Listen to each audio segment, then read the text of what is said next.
The silence of Blackwood Creek was not broken by a scream, but by the rhythmic, metallic scratching of a shovel against frozen earth in the dead of night. Imagine a place where everyone knows your name, your favorite coffee order, and your Sunday morning routine, a place where doors are left unlocked and secrets are buried deeper than the foundations of the old Methodist Church. On November 14th, the illusion of safety didn't just crack. It shattered into 1,000 jagged pieces. A single muddy boot left on a pristine porch was the only invitation the town had to a nightmare that had been decades in the making. What happens when the person you trust most is the one holding the blade? Tonight, we peel back the layers of a town built on lies.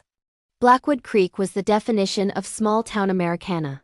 Nestled in a valley where the fog clung to the pine trees like a damp shroud, it was a community of 1,200 souls who prided themselves on their isolation.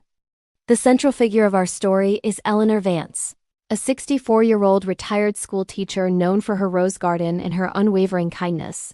Eleanor was the glue of the town. To her left lived the Miller family, young professionals with 2 kids. To her right, Arthur Pendergast, a reclusive clockmaker who had lived in the same Victorian house since 1965. The atmosphere in Blackwood was thick with nostalgia. It was the kind of place where the local diner still served 5-cent refills and where the sheriff, Bill Halloway, spent more time rescuing cats from trees than filing police reports. But beneath this tranquility lay a stagnant pool of unspoken history. In a town this small, everyone has a quirk. Arthur was eccentric. The Millers were private. Eleanor was a saint.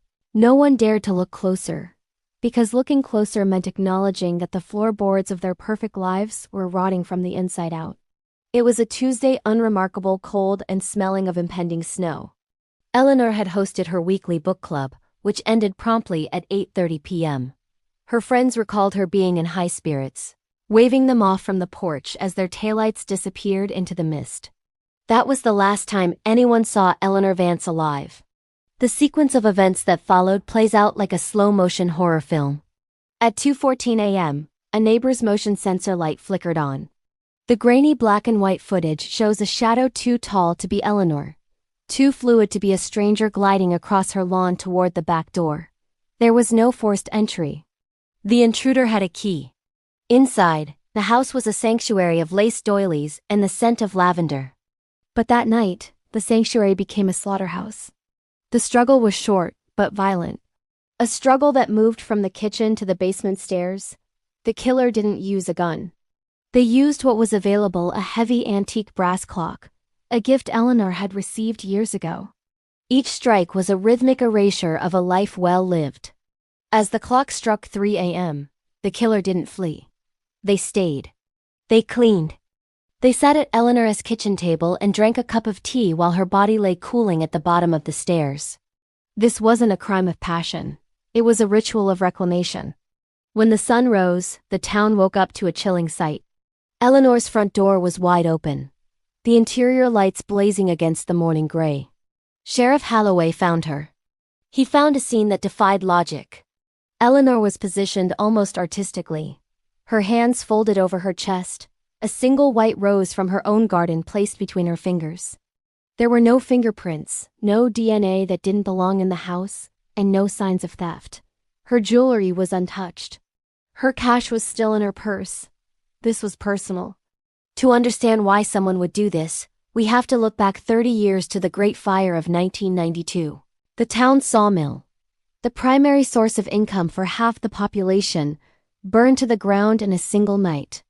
3 night watchmen perished. The official report cited an electrical fault, but the town elders knew better.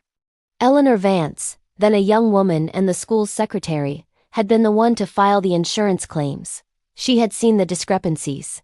She had seen the signatures of the town's founding fathers on documents that proved the fire was no accident. For 3 decades, Eleanor didn't report them. She harvested them. Every time a new park was built or a new business opened, a small percentage of the gratitude found its way into Eleanor's offshore accounts. She was the architect of Blackwood's survival, but she was also its parasite. The investigation into her death began with the neighbors. Arthur Pendergast, the clockmaker, became the primary person of interest. He was seen cleaning his porch at 4 a.m., an odd time for a man of 70. When questioned, his hands trembled, but his eyes remained cold. "She knew too much," he whispered to the detectives. "We all did." But Arthur had an alibi, a digital record of his heart monitor showing he was asleep during the window of the murder. Then came the revelation of the blue envelope. Hidden in Eleanor's attic, investigators found a cache of letters dating back 30 years. They weren't love letters. They were blackmail notes. The saint of Blackwood Creek had been the town's silent executioner, holding secrets over the heads of the elite for decades. She knew who started the fire at the mill. She knew whose son had truly caused the hit and run on Main Street. She knew that the town's prosperity was built on insurance fraud and blood money. Suddenly, the list of suspects grew from 1 to 100. The investigation stalled for weeks. The town grew paranoid. Neighbors stopped speaking. People began installing security cameras, looking at their lifelong friends with suspicion. Sheriff Holloway felt the pressure. The state police were brought in, led by Detective Marcus Thorne, a man who didn't care about the town's reputation. Thorne noticed a detail the local police had overlooked: the white rose. It wasn't just any rose. It was a rare hybrid Eleanor had developed herself, called the Blackwood Ghost. It only grew in her garden. The person who placed it in her hand had to have known its significance. It was a symbol of her control. Thorne began digging into the town's birth records, looking for any connection Eleanor might have tried to hide. He found a sealed file from 1984. Eleanor had spent a summer in the city, claiming to be taking advanced teaching courses. In reality, she was at a home for unwed mothers. The DNA results finally came back 6 months later, but they didn't point to a person. They pointed to a bloodline. The skin cells found under Eleanor's fingernails belonged to a relative no one knew existed. Eleanor had a secret daughter, a child given up for adoption in a neighboring county. A child who had grown up watching Blackwood Creek from the shadows, fueled by a lifetime of rejection. The daughter Sarah had moved to the town under an assumed name 3 years prior. She was the one who delivered Eleanor's mail. She was the one who saw the saint every day, receiving a polite thank you from a mother who didn't recognize her own flesh and blood. But the motive wasn't just abandonment. Sarah had found the blue envelopes first. She had realized that while she grew up in foster care, struggling for every meal, her biological mother was living a life of luxury, built on the misery of others. On that cold November night, Sarah didn't go to that house to kill. She went to confront. She wanted to ask why. But when she confronted Eleanor, the saint didn't cry. She didn't apologize. Eleanor looked at her long-lost daughter and laughed. She told Sarah that she was a mistake that had been corrected, and that her presence would ruin the perfect life Eleanor had built. That was the moment Sarah snapped. The brass clock on the mantel wasn't just a weapon. It was a symbol of the time Sarah had lost. The trial of Sarah Vance, as the media called her, revealed the rot at the heart of Blackwood Creek. As she testified, she didn't just confess to the murder. She read Eleanor's blackmail files aloud. One by one, the town's leaders were exposed. The mayor resigned. The local bank manager fled the state. The facade of the perfect town crumbled in real time on the nightly news.